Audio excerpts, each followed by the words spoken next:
आज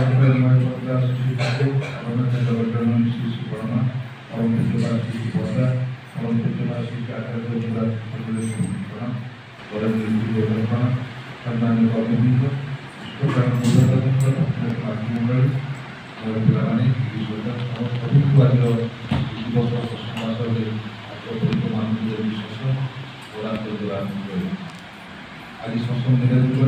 शुणिले श्रीयुक्त शंकर जेला भाई आचरण में सुख मंगल सर्वोत्सव सहित घरे उपस्थित सभी कल्याण या पूर्व आम अरुण भाई अनेक जानी तो आज सत्संग कथा प्रसंग आलोचना रखिंट मर्मस्पर्शी आलोचना निज जीवन कथा निज जीवन भेड़वार कथा बापा सहित बापा पाखर आमर अरुण भाई सहित अनेक दिन परिचय मैंने मन पड़ूना बोधे 50-56 मसीह बापा जो पूर्ण कुमार बापा बापा कहते पूर्ण कुमार बापा 83 मसीह लिखी तो से 83 मसीह ठार बापा पूर्ण कुमार प्रत्येक समय प्राय प्रत्येक मस जाती बापा अनेक इच्छा ही सही अंचल मालकानगिरी जिलार से अंचल अनेक इच्छा आ पूर्ण कुमार को सी खूब पसंद करती कारण ये प्रकार भक्त मान सानिध्य पाती बोली जहाँ ये अरुण भाई परिचय विशेष से गोटे लोक किसी लोक देखते बहुत आनंद लगे खुशी लगे मनटा जो इष्ट भाव भावी रही जाए लोक जड़े लोक आ खूब परोपकारी मैंने मनुष्य पाखे या तार कम शेष होगा पर्यटन जहाँ पसंद सब जिन गुड़ाक आजिकल दुनिया पसंद दुष्प्राप्य जिन जहाँ प्रशंसा करने कथा यही अंततः आम भर से भावटा जो सृष्टि हो पाए आ प्रथम यही प्रकार लोक को प्रभु बहुत पसंद करें ठाकुर प्रिय लोक जहाँ कथा आलोचना करुले आम अनेक जीवन स्वीकृति अनेक साधना बल में पुरुषोत्तम धरीचे ठाकुर बाणी कहते पुरुषोत्तम आसेन जखन कईजन ताके चिने अहे ठाकुर भगवान कदे जावार करे वास्तव में जो भगवान आसती मनुष्य रूप में आसती बहुत कम लोग चिन्ह था बहुत कम लोग चिन्ह था बहुत कम लोग धरी था बहुत आहरी कम लोग ही शासन को ग्रहण कर निज जीवन में परिपालन करता वास्तव में यहाँ कहते आमर निहाती भाव में आम जाना कथा जीवन जीवन आराध्य भाव में जीवन प्रिय परम भाव में जीवन परिचालन भाव में ग्रहण कर वास्तव में जहाँ को धरले जहाँ पाइबा माने कोटि कोटि माने मुनि ऋषि मैंने केते जन्म साधना करते कष्ट साधना करते आम जीवन यही जन्म पछाड़े केते अनंत जन्म रही केते अनंत जीवन रही तार भीतर केते साधना रही तार परिणति स्वरूप आम जहाँ कहे अनंत शिव भगवान शांत स्वरूप ये बर्तमान जो युग पुरुषोत्तम अधुनातन युग पुरुषोत्तम आम पाई यहाँ पूजर कथा जगन्नाथ श्री श्री बड़ा कहते निखिल प्राणेश्वर सर्व कारण कारण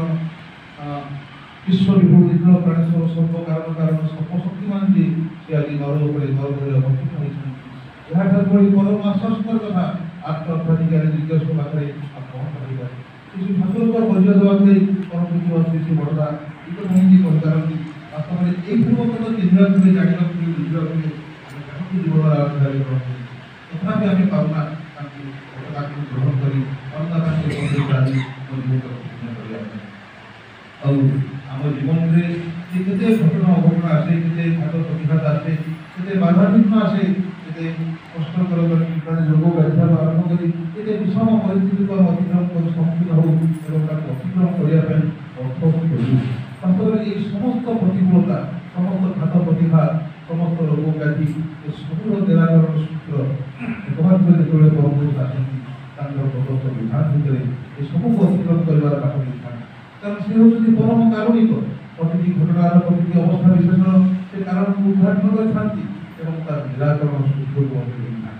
तेज जो व्यक्ति अंतर आगुरी नहीं अंतर जहाँ कह अंतर महान प्रदेश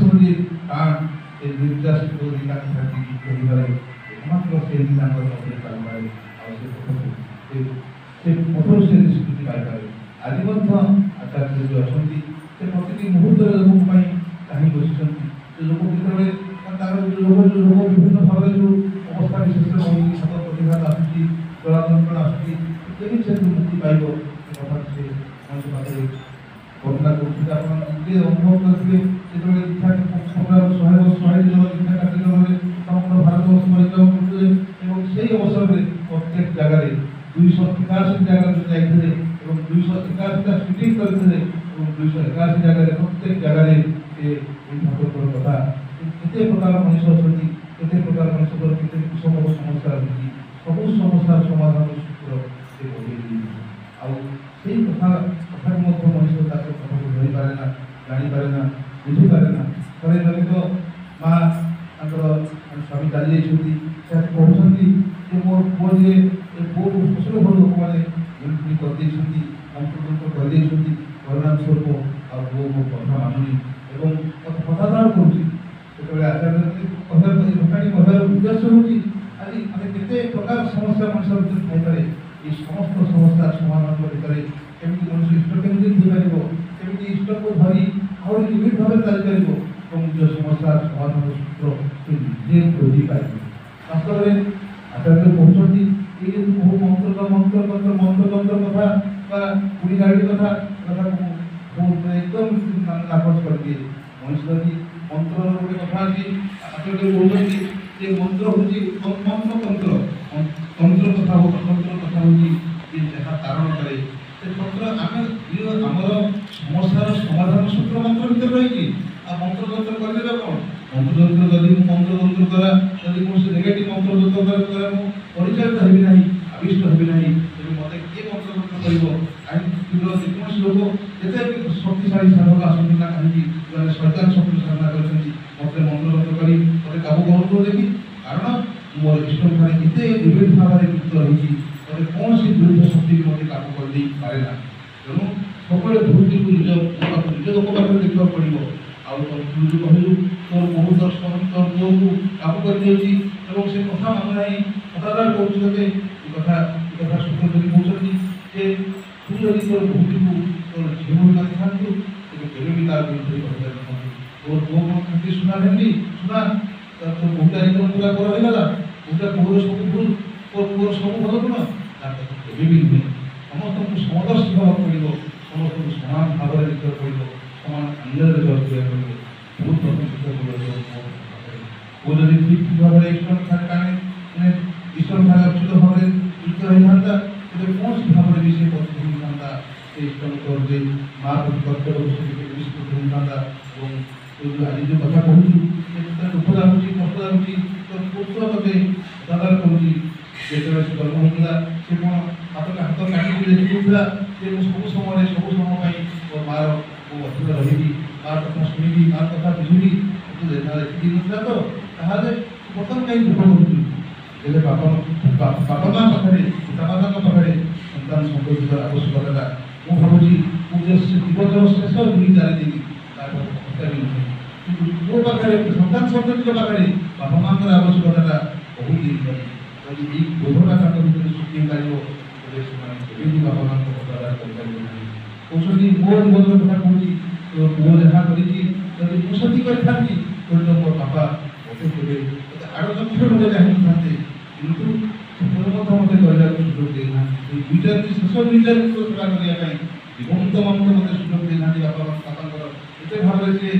ସେଲ୍ଫ ଡିପେଣ୍ଡେଣ୍ଟ ଥିଲେ, କେବେ ବି ସାହାଯ୍ୟ ଚାହିଁନାହାନ୍ତି, ସେବା ଚାହିଁନାହାନ୍ତି, କିନ୍ତୁ ମୋତେ ମଧ୍ୟ ଆମକୁ ସେଟାକୁ ମଧ୍ୟ ସେଇ ଶେଷ 2-4 ଦିନ ସେବା କରିବା ପାଇଁ ଆମ ସୁଯୋଗ ନାହିଁ। ତେଣୁ କୌଣସି ଏକଥା କଥା ଚିନ୍ତା କରିବା କଥା ନାହିଁ, ଦୃଢ଼ ଭାବରେ ଚିନ୍ତା କରିବା କଥା। ଆମେ ସେମାନଙ୍କୁ ଯାହା କର୍ତ୍ତବ୍ୟ ତାଙ୍କର ଭକ୍ତି ଈଶ୍ୱରଙ୍କର କାମ ଭକ୍ତି ବା ଭଲ ପାଇବା କେମିତି ସୃଷ୍ଟି ହେବ, କେମିତି ପୋଷଣ ପାଇବ, ସେଇଠୁ ଦିଗରେ ଆମେ ଦେଖିବ ନାହିଁ। କେବଳ ଦୋଷ ଦେବା ଗୋଟେ ପରିବର୍ତ୍ତିତ ପରିସ୍ଥିତି ହେଇଗଲା, ବାହା ହେଇଗଲା ପୁଅ ଏବଂ ସେ ବହୁର ପାଦରେ ପଡ଼ିଗଲା ବା ବହୁ ତାକୁ କାବୁ କରିଦେଲା, ଶ୍ୱଶୁର ଘର ଲୋକ ତାକୁ ଓଷଧପତ୍ର ଦେଇଦେଲେ ଏବଂ ଗୁଳି ଗାଳି କରିଦେଲେ, ସେଠାରେ ଏକଦମ ମାନେ ମିଛ କଥା ବୋଲି ଆଚାର୍ଯ୍ୟ କହୁଛନ୍ତି। ଭୁଲ ହେଉଛି ନିଜ ପାଖରେ, ଆମେ କେବେ ବି ଆମର କର୍ତ୍ତବ୍ୟକୁ ସ୍ଫୂର୍ତ୍ତି ଭାବରେ ସମ୍ପାଦନ କରିବୁ। କଥା ହେଉଛି ଆମେ ସବୁବେଳେ ନିଜର ଦାୟିତ୍ୱ କର୍ତ୍ତବ୍ୟକୁ ସଠିକ୍ ଭାବରେ ସମ୍ପାଦନ କରିବା ଏବଂ ତାହା ସେତେବେଳେ ସମ୍ପନ୍ନ ହୋଇପାରିବ ଯେତେବେଳେ ଆମେ ଈଶ୍ୱରଠାରେ ଆମର ଭକ୍ତି ଭାବନା ଅସ୍ଥିରତା ଥାଏ, ସେତେବେଳେ ମଣିଷ ନିଜର କର୍ତ୍ତବ୍ୟ ବୋଧ ବୁଝିପାରିବ ଏବଂ ସବୁ କାମ କାମଟି ଠିକ୍ ଭାବରେ କରିପାରିବ। ଆଉ ଏ ହେଉଛି କୋଟି କୋଟି କରି ପଦସ୍ଥ ସମସ୍ୟା ଭିତରେ ମଣିଷକୁ ନିଶ୍ଚିତ ଭାବରେ ପରିଚାଳିତ କରିପାରନ୍ତି ଆଗାମୀ